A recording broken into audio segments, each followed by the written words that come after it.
Hello and welcome to another Tuesday Talk with Ruby Reese. My name is Killian. I am co-founder at Ruby Reese and at dognutrition.ie, and I'll also be your host. This week we are having a brilliant chat all about reading dogs, and if you were drawn in by the title, this is not teaching dogs how to read. We all know that dogs by the end of their puppyhood can all read pretty well, but this is all about dogs helping human children to learn how to read. So we've got a brilliant guest, Orlagh from Reading Dogs Ireland. If this is the first episode that you're listening into, this is a brilliant place to start, but there's also loads and loads of other brilliant episodes where we've had guests on as well, so I recommend that you listen into this one and then go back and check out our back catalogue of amazing information. And that's not from my side, of course. The full thanks goes to the guests that we have coming on and are donating their time to share their brilliant knowledge with us. So without further ado, I now welcome you to listen in to the chat that I had with Orlagh. Orlagh, welcome to the podcast. How are you doing? I'm good. Thanks a million, Killian. Thanks for having me on. Would you do us the pleasure of introducing yourself briefly? Absolutely. My name is Orlagh McCarthy and I am the CEO of Reading Dogs Ireland. That's brilliant. And could you tell us a little bit about the programme and what makes it special? Absolutely. So with Reading Dogs Ireland, we train owners with their own pet dogs as therapy dogs to go into schools to support children who are struggling. So normally children who have been identified as reluctant readers. And while the programme initially was geared for children who are struggling with reading alone, we've now realised that there's many other benefits. So we have children who are struggling with the school environment in general, or generalised anxiety, some children who maybe have experienced bereavement or loss, whether that's through breakdown of the family or death of a caregiver, or sometimes the incarceration of a caregiver or parent. Mm-hmm. And is this something that's running like Ireland wide, or is it locally here in Cork, or how can we imagine it? Okay, so we started off in the Wicklow, Dublin area. So we were Leinster based, and that was really due to the limitation of the staff we had. We had like two trainers, myself being one of them, to physically train the dogs. And then we rolled out a pilot scheme with a very well-known training school in Cork, Canine Connect. Give them a little bit of a plug. They are absolutely superb. So the girls in Canine Connect, they follow our ethos. We agree on so many things: the welfare of the dog, the training methods that we use, respecting the dog and respecting the human learner as well. So we rolled out a pilot scheme to see if it was possible for another party to deliver the training. We would have responsibility for final assessments, and then like tweaking the training at the very end, the human end of the training. And it has proved hugely successful. And we placed our very first dog in a Cork school last Tuesday. So Teddy and Barbara were placed in school last Tuesday in Kildare National School. So it's very exciting. And we have a number of other volunteers fully qualified in Cork, and they will be rolling out to Cork schools in the near future, with the plan to, we have trainers in Kerry ready to go.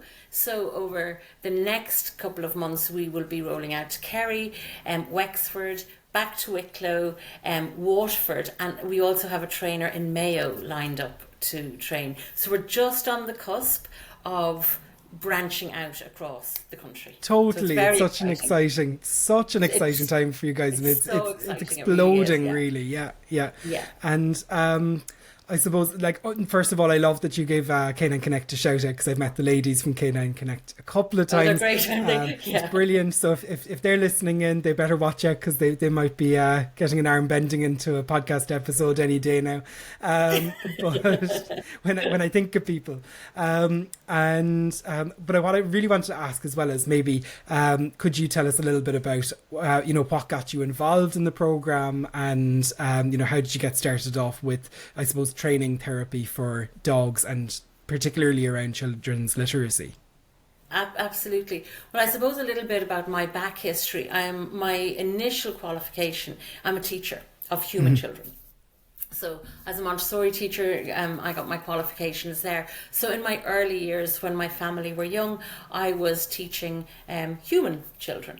And then over the years, I got drawn into the dog world through grooming initially. Actually, I was a professional groomer. I trained and qualified, was a professional groomer for a number of years, and then became very interested in behaviour, particularly this idea of positive reinforcement. When it first kind of broke, if you like, it started, people were saying we didn't need to correct dogs, that we could show them what we wanted them to do and reward the behaviour we wanted. It was literally like, this is a Montessori for dogs. This is like, set the dogs up in an environment that is prepared for them in order that they can soar and that they can be successful, that they can learn.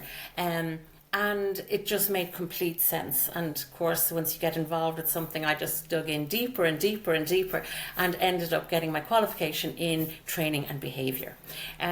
So from that, I am absolutely fascinated by the relationship between dogs and their people. Absolutely fascinated by it. And I've been involved in assistance dog training, therapy dog training for many, many, many years now. Going back, I don't know, it's over a decade. It's a decade and a half. It's showing my age. But yeah, I've been involved in the training of training dogs to help humans, to help their people, with the focus. And I've become, I suppose, more and more steadfast and staunch in this, that this can be done while completely respecting the dog as a sentient being. And I've been very lucky to work with people who also agree with that we can get these dogs to help us, work with us, and respect them as sentient beings and individuals in their own right. And it's so important, because they're playing 50% of the role in this, isn't it? So you have to... Absolutely. So going back specifically to the reading dogs, so I took on the project. It was called Burns by Your Side at the time, 7 years ago. And I was involved in rolling that out in Ireland on behalf of a UK charity. So I was involved in the day-to-day running, the training, liaising with schools, and I was very lucky that they allowed me to become involved with the scheme development, the actual programme development, and to put the dog at the centre of everything that we do. So that was 7 years ago. And then following the withdrawal of the UK charity from Ireland, it became pretty evident that we needed a reading dog scheme to support. A lot of children had the support, and we were getting the feedback from the schools. So it became really, really apparent that we needed to continue the work. And so Reading Dogs Ireland has been born out of that. And what's wonderful about it is we now have the complete autonomy to bring the scheme in the direction that we want it to grow in, which is wonderful. Yeah, no, it is. And I love the fact that you already have a background in education yourself with, like you say, human children and then into the dog world. And I think it does take someone, where these two worlds collide and you can put together two passions. It's so nice to see that. Absolutely. Kind of now, something amazing coming to fruition out of that.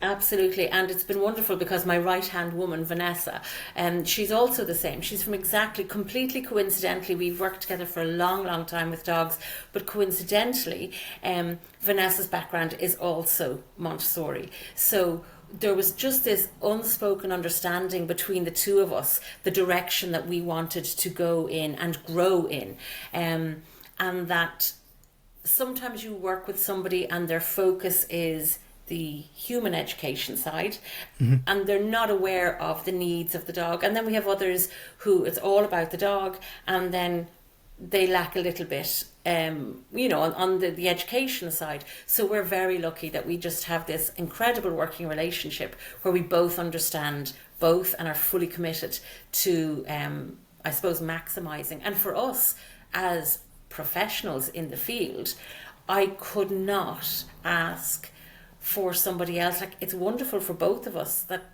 our skill set, our knowledge, our backgrounds are being used to the nth degree, and it's really fulfilling on a personal level and a professional level. It's really, really fulfilling. Yeah, I can imagine. Yeah. And now I know we were just saying that both sides, I suppose the human side and the learning side has to coexist with the dog side and their well-being and everything. But I want to split those things apart now just for a second. Okay, go for it. Because I'm sure lots of people are listening in now and will be interested. Talk about therapy dogs in general. How do they actually help children to improve their reading and communication? What's in it for the child that's learning how to read? Okay, so if I was to say to you, a stressed brain can't retain. So it's really, really very simple. We know that when a body, a person, a human, a dog, a cat, any animal, once they're triggered, once they're experiencing stress and anxiety, we know that parts of the brain are deliberately shut down. Because if you need to save yourself, if you need to fight or run away or whatever, the parts of your brain that are used for learning new skills, they're cut off. It's the function of cortisol. That's what it's about. So what we do is we bring in these dogs. Really important to state, Killian, that it only works with children who are not afraid of dogs. So this program isn't about helping children who are afraid of dogs. And what we do is we know the studies tell us that being in the presence of a dog, as long as you're not afraid of it, can help reduce stress and anxiety. So the presence of the dog helps reduce stress and anxiety, which allows the child the benefit of holding a book, reading a book, talking about the book, looking at pictures, and it just changes their attitude, I suppose. Our job is to help with the joy of reading. The teachers, we're not teachers. We never profess to be going in there. Our volunteers aren't going in there teaching children how to read. What they're actually doing is they're creating a joy of reading and a love of reading by allowing the child 15 minutes per week in a novel environment with a safe dog and an understanding volunteer. Although our volunteers claim that they're anchors and chauffeurs because it's all about the dog. It's all about the dog. So that's what we're doing. We're creating an emotionally and physically safe space for these children so that they can relax, let their guards down a little bit and participate more in reading. But as I said, we have noticed more recently some of our children are coming for generalised anxiety. We've school refusers who are using the programme, children who are just post-COVID. We see a huge uptake in children with anxiety issues that are quite debilitating for them. Yeah. And I think most of the listeners of this podcast definitely will identify with the calming effects of the dog that you mentioned, because like 99% I'm sure of our listeners are absolute dog lovers, and if you're not, please write in and let us know why you're listening for any other reason. We'd love to know, but also, you know, the I suppose even even as an adult, when you have a problem and you take it to a different space, if you sit down and you think about it in a nice cafe sitting outside, you know, you might actually come to a resolution a lot more than stressing about it in the middle of your busy day. So can totally understand that kind of just maybe a reset nearly for a child, that they can have a different space and a different surrounding, and absolutely amazing idea.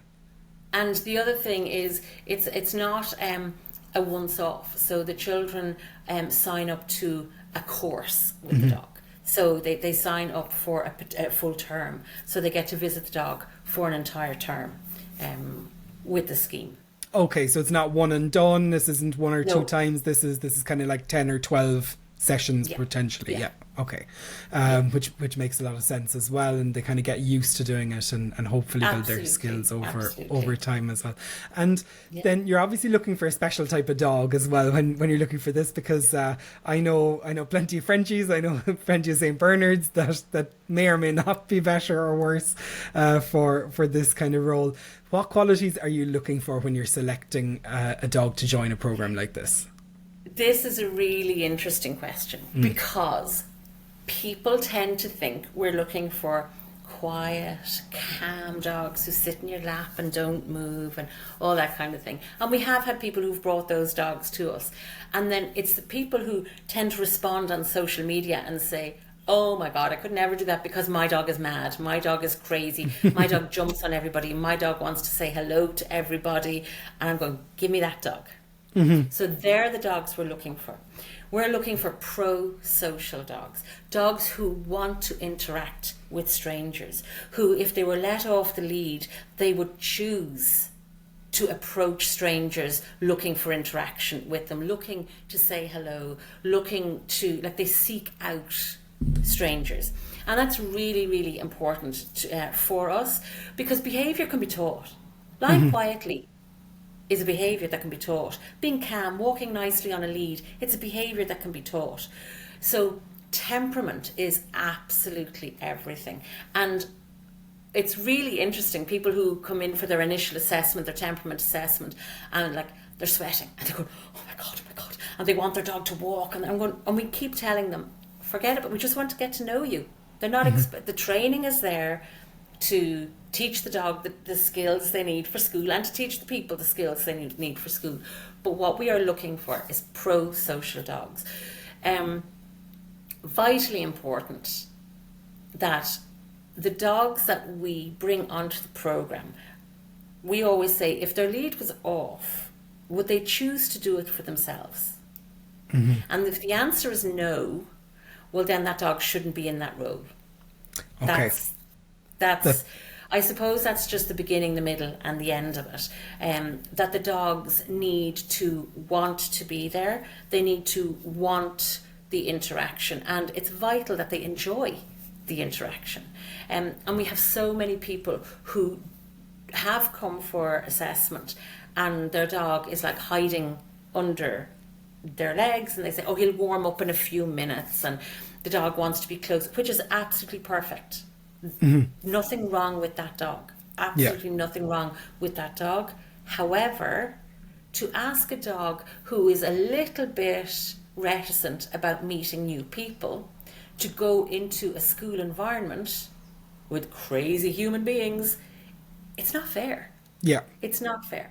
So for us, we always say, and some of our best, most highly skilled dogs were lunatics when they came in. They were like 18, 19 months old, and they were like helium balloons on the end of leads. Like they were up more than they were down, but they were taught. And using positive reinforcement and kindness and fun, we teach them the behaviours that they need to use while they're in school.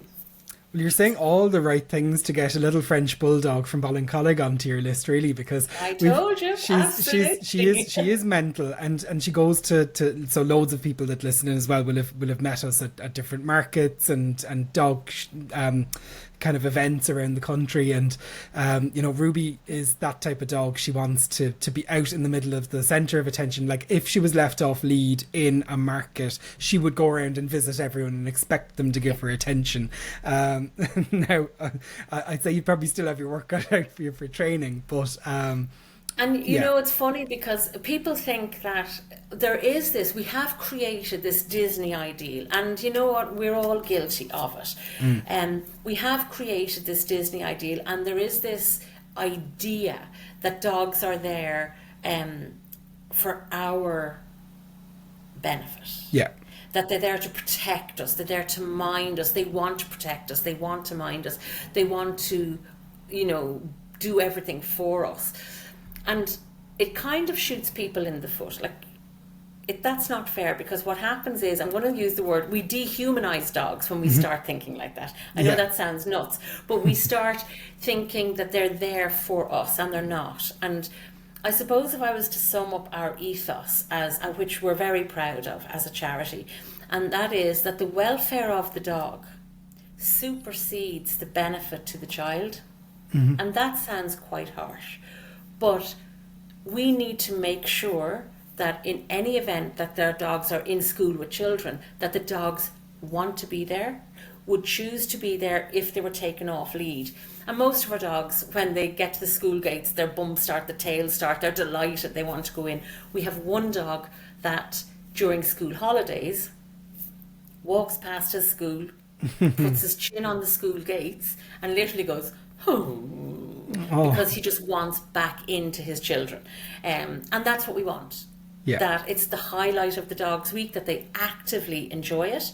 And our volunteers are empowered and educated to advocate for their dogs. So if there's a day that the dog's not feeling it, they're not well, they're off,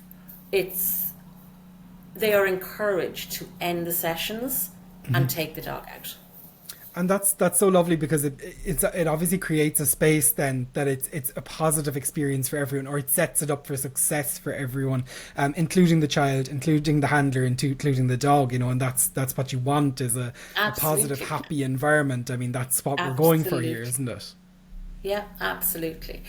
We have one particular volunteer who has changed jobs and decided that her dog, she was getting a little bit, you know, stressed about how she was going to manage this.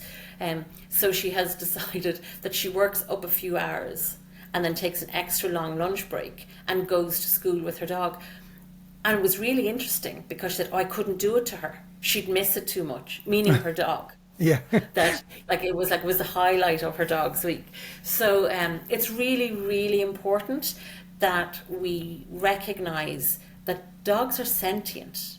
And they have the right to be protected from environments that they're not happy in and that they're not comfortable in. And if we ask dogs to, this is me getting on my soapbox a little bit, but if we ask dogs to go into situations that they're tolerating, that word tolerate, it gives me the heebie-jeebies. Because we know tolerance and tolerating means that there's something aversive happening that you're learning to put up with, that you're putting up with it, but you're not enjoying it. So our dogs don't tolerate being in the schools. It's really important that they actively enjoy it, and we follow up on them, we attend sessions, and if at any stage we feel that the dog is not suitable or no longer enjoys it, we withdraw them from the programme. Which is obviously the right thing to do, and I think you very, very much deserve to be on that soapbox. Thank you. So I want to ask now a little bit about training, because we'll take it that the dog, we found a dog or a group of dogs that really, really want to get in that school gate and they're mad to go. We better give them some training, and then also their handlers a bit of training. So first, looking at the dogs, what does that assessment and training process look like before they ever go into a school? Yeah, that's quite a commitment, to be honest with you. So we go through our initial assessment where we have a meeting, we meet the person, we meet the dog, we go through the whole scheme, and we just check. So it's a physical assessment. Like while we're chatting, we're touching the dog's ears, we're touching we're just seeing, can this dog tolerate strangers, and how do they take food, all that kind of thing. And then if somebody is successful, they're invited onto the training scheme. So initially it's an 8-week course. So they attend class once a week for 8 weeks, and then they have an exam, and the test is tested by an independent person who hasn't been involved in their training. It's the only way that we can guarantee, like, a trainer falls in love. Like, that's the reality. Yeah. We get to know the people and we get to know the dogs, and it's very easy to say, oh, they'll be fine. I saw him do that before. He'll be grand. He can do it. We need to know that these dogs can happily and safely offer the behaviours that are required when requested. So they do 8 weeks, and then they do what we call our bronze level. And then if they're successful at bronze, if they're successful at bronze and they are still showing the temperament required to go to school, they can go on to their silver, and they do another further 8 weeks training. Then again, they're independently assessed at that stage. If they're successful at that stage, then the owners do a further bit of training online about the children and about school and about the actual process that they have to do.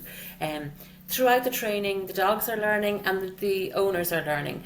They're being taught about body language, about signalling, about recognising comfort and discomfort with their dogs. All our training is done using non-aversive methods.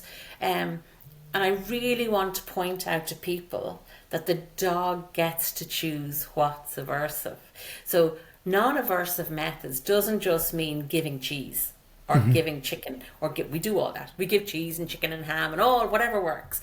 But the dog gets to decide what they like and what they don't like. So we don't use intimidation, we don't use physical coercion, and sometimes you have to be very careful, because you may have a dog who loves food,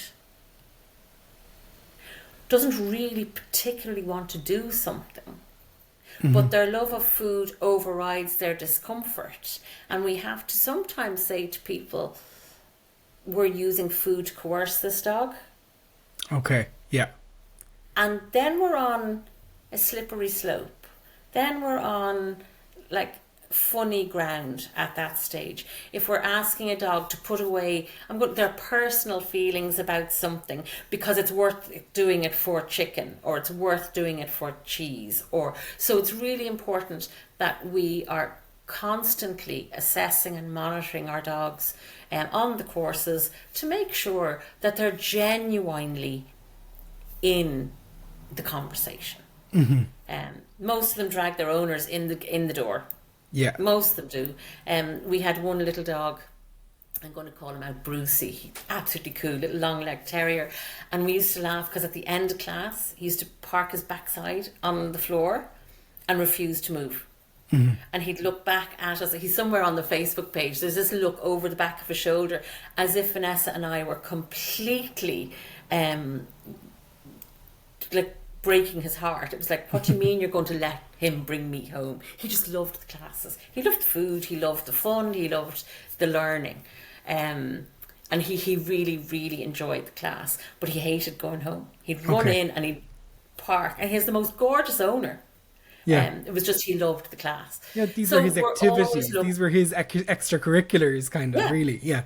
Completely. So we're always looking to see, and it is unfortunate, and we're very clear with people at the initial assessment that if at any stage during the training, no matter how successful the person is with the training, if it becomes apparent at any stage that it's not the right environment, or it won't be the right environment for the dog, we tell people.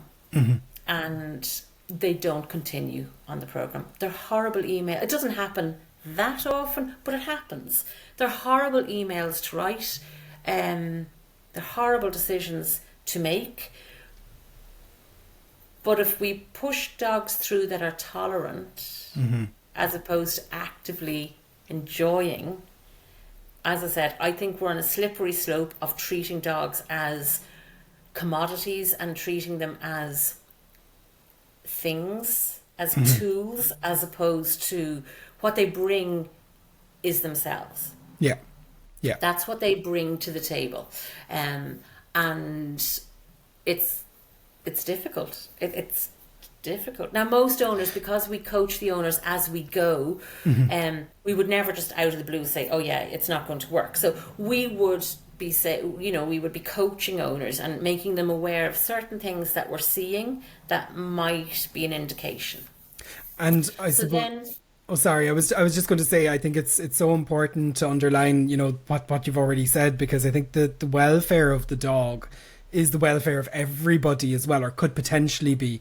And I'm not speaking from an expert position here. I am not a certified trainer. I just talk to a lot of people that know a lot of things. And I know that, when you're putting a dog into a place of pain or a place of fear, then you're starting to get into kind of like, you're treading on thin ice a little bit at sometimes, or could potentially be. Absolutely. Yeah. And what people don't realise is we hear it from like in private. Sorry, there you go. I don't know if you can hear him barking in the background. Can you? There's always a special guest on most of our episodes anyway, so we're always delighted to have. You should see mine. He's a 19-week-old standard poodle puppy. He's absolutely divine. Sherlock. But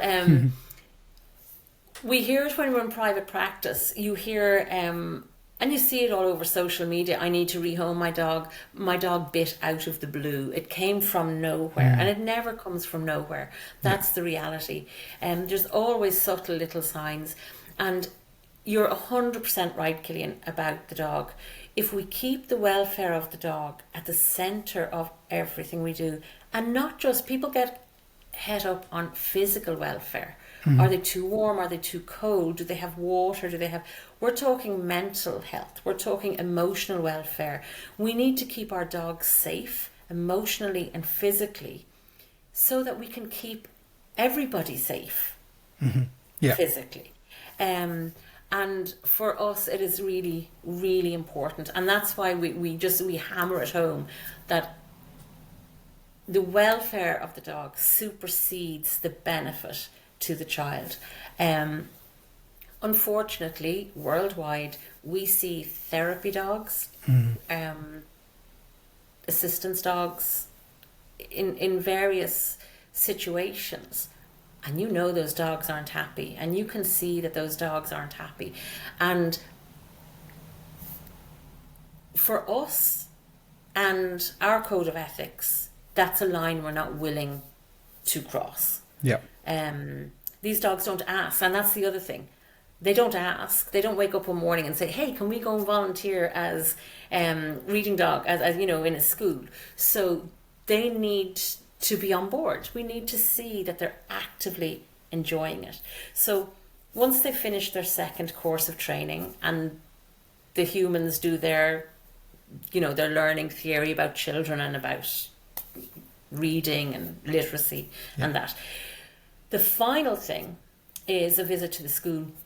And the dog, regardless of how well they scored in their tests, the dog gets the final say as to whether or not they get to go to school. And we have a school assembly so the dogs are fully trained before they set a paw in school. And all our dogs are at least 18 months old before they start their training. So they're adult dogs, mostly over the age of 2. So they're developed, their personality is pretty much there. They're fully trained. They go to school. We have a safety assembly. We talk about dogs. We explain the dog's role in school. And how that dog responds is what makes the decision as to whether or not they are going to progress into school or whether they're going to be withdrawn from the programme. The dog gets to decide. We've been very lucky. We have pulled them before they get to that stage. The signs are there.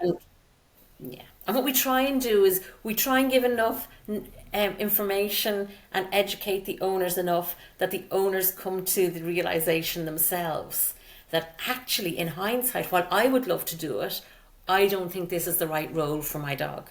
So when an owner comes to that realisation, it's highly commendable. And we're delighted. And all the training that we do is just as valuable in their everyday life as it is in school. So even though they've gone through the training process, they've bonded more with their dog, and they have life skills that they can use outside school. It's really important for us that they're not tricks.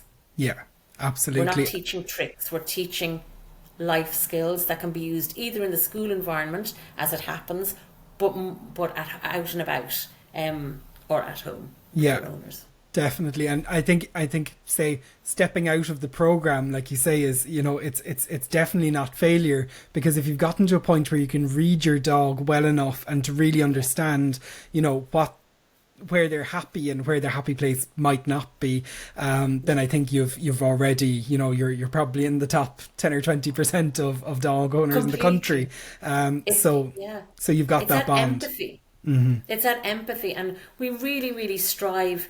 Throughout our classes, we're coaching. We're constantly, if we see something, we'll say, "Oh, did you notice that?" And we'll draw people, like whether it's dog A, dog B, dog C, we'll draw everybody's attention. Did you notice that? That was a really clear indication that, and we're constantly teaching and coaching our owners so that they can advocate for their dogs, not just in school, but in the world.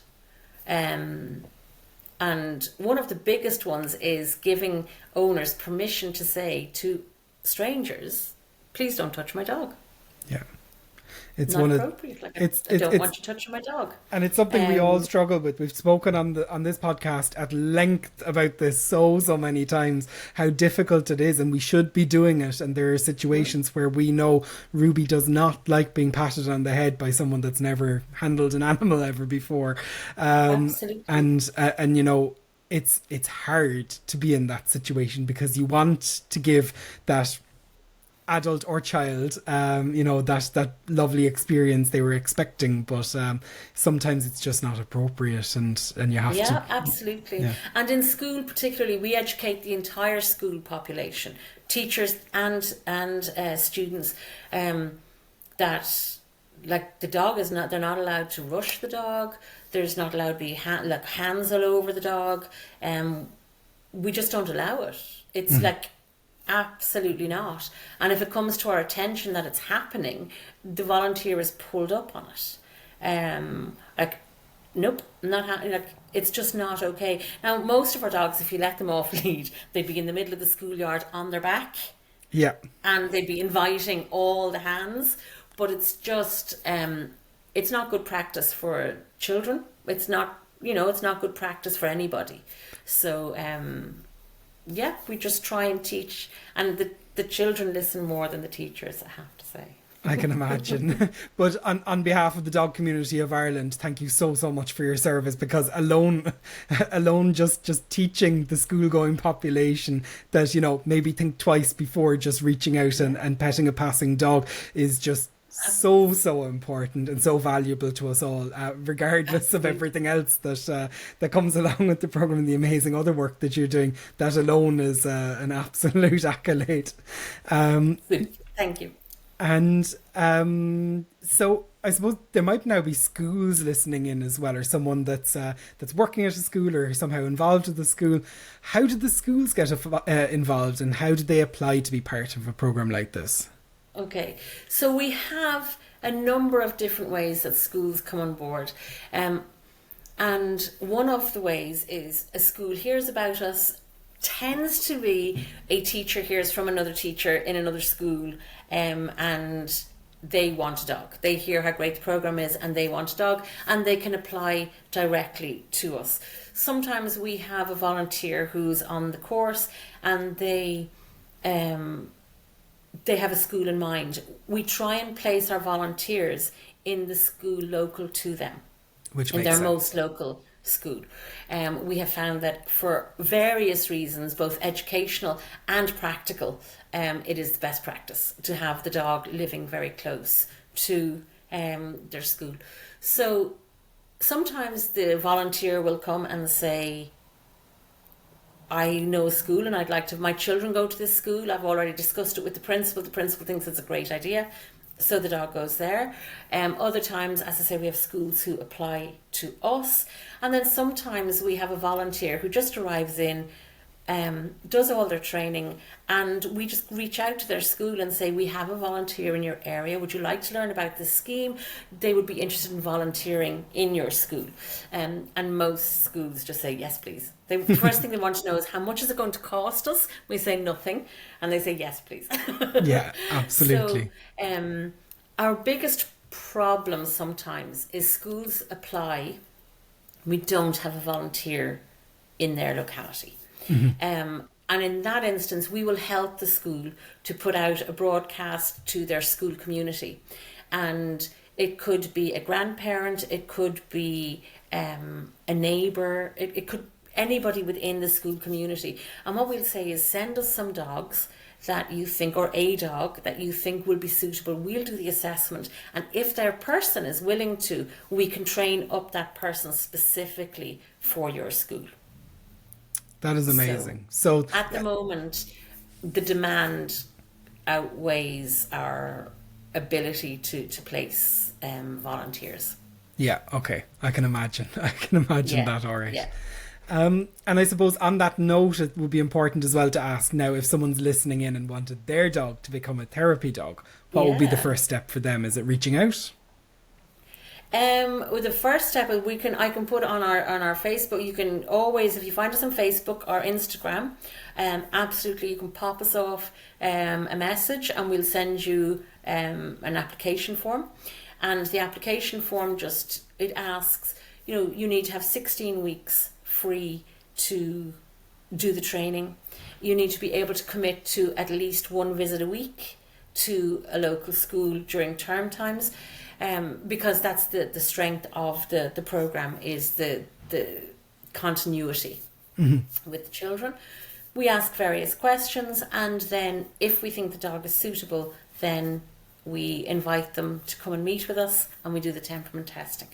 And I just want to say, Killian, unfortunately, and this has nothing to do with Reading Dogs Ireland, unfortunately, we are not in a position, and it kills me to say this, we are not in a position to accept any dogs on the restricted breed list. And that is nothing to do with our feelings about dogs and breed-specific legislation.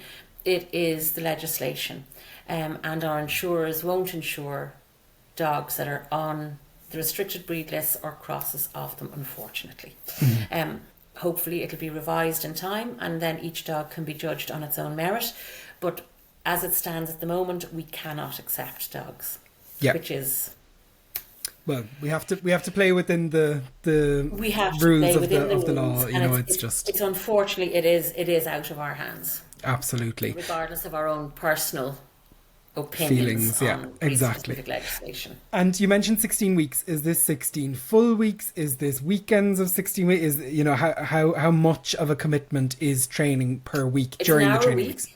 Yeah, it's an hour a week. So the day of the week depends on the location. Sure. So the class is 1 hour every week. So it would be consistently a Wednesday morning from 10 to 11. 8 weeks, and then another 8 weeks, so 16 weeks in total. And then there's the online training, the virtual training then on top of that.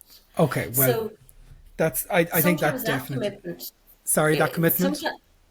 Yeah, it is a huge commitment, and sometimes people doing the training realise, I don't have the time to commit to a school, and that becomes pretty evident. We see people who, with the best will in the world, they drop off. We also have people who think, I have a great dog, my dog will be great at that, and they believe that they can just get a jacket, put it on their dog, and their dog will be a therapy dog.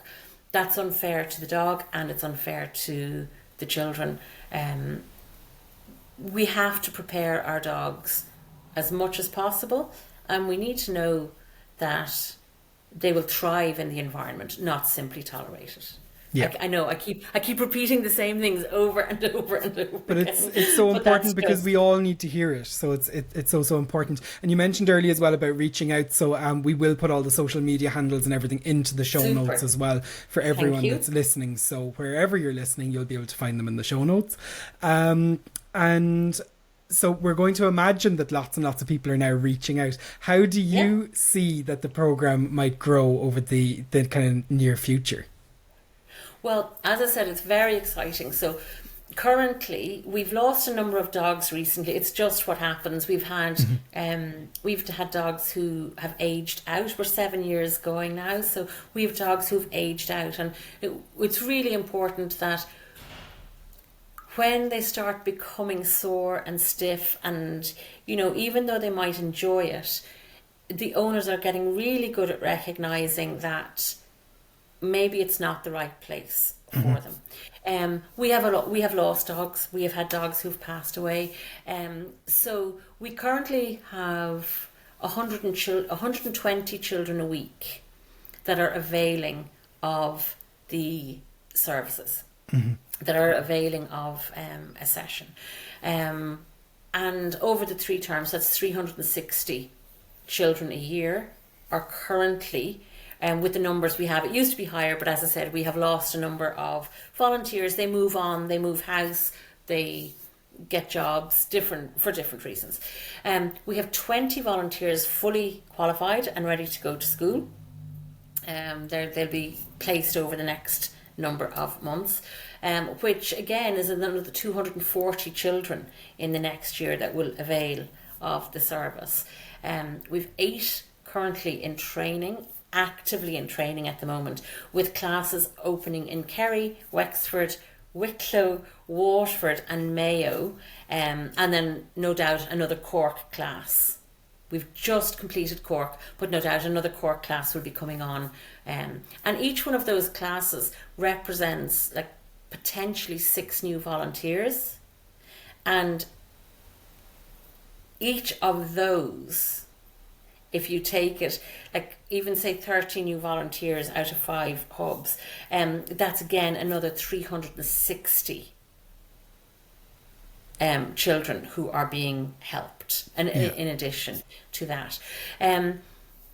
So yeah, it's growing and it's growing and it's growing. So we're very lucky. We're in the heart of the dog training industry. I have colleagues that I trust implicitly, and we partner with them so that we know now that the pilot in Cork has worked, we can hand over the training to other professionals who share our goals, who share our ethos, and most importantly, who put the dog's welfare at the centre of everything that they do, because we need to change the face of working dogs, of how we view working dogs. Absolutely. We have to. There's a social license out there that we can ask dogs to do anything, and they're so tolerant, they do it. But we are really striving with our colleagues around the country, and they're excited about it, that we can have wonderful therapy dogs supporting children, making a difference, and genuinely enjoying themselves. Our dogs are only in school for an hour at a time. They go in, they do their job, and they leave.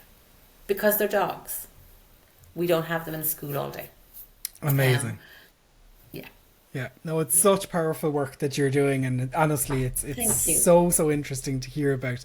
Is there anything else that you wish that more people knew about therapy dogs and the impact that they have? Or I think you've summarized it amazingly already, but is there anything that we missed? Thank you. Yeah, I think no matter what question I'm asked, it always comes back to my soapbox. Yeah.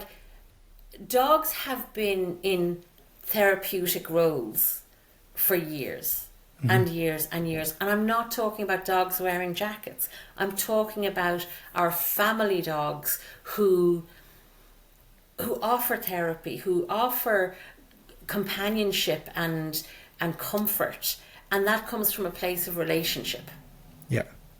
We know that it's the presence of dogs that reduces stress and anxiety. So dogs don't need to be mauled. They don't need to be touched. They don't necessarily need to be taught contact behaviours. we are getting incredible feedback from schools, like genuine feedbacks from schools about behaviour, about literacy, about attitude, about attendance, and yet not one of our dogs has been taught or trained a contact behaviour. We don't teach them. If contact happens spontaneously and organically between the child and the dog, it's absolutely magical. But it has to be both of them on their terms.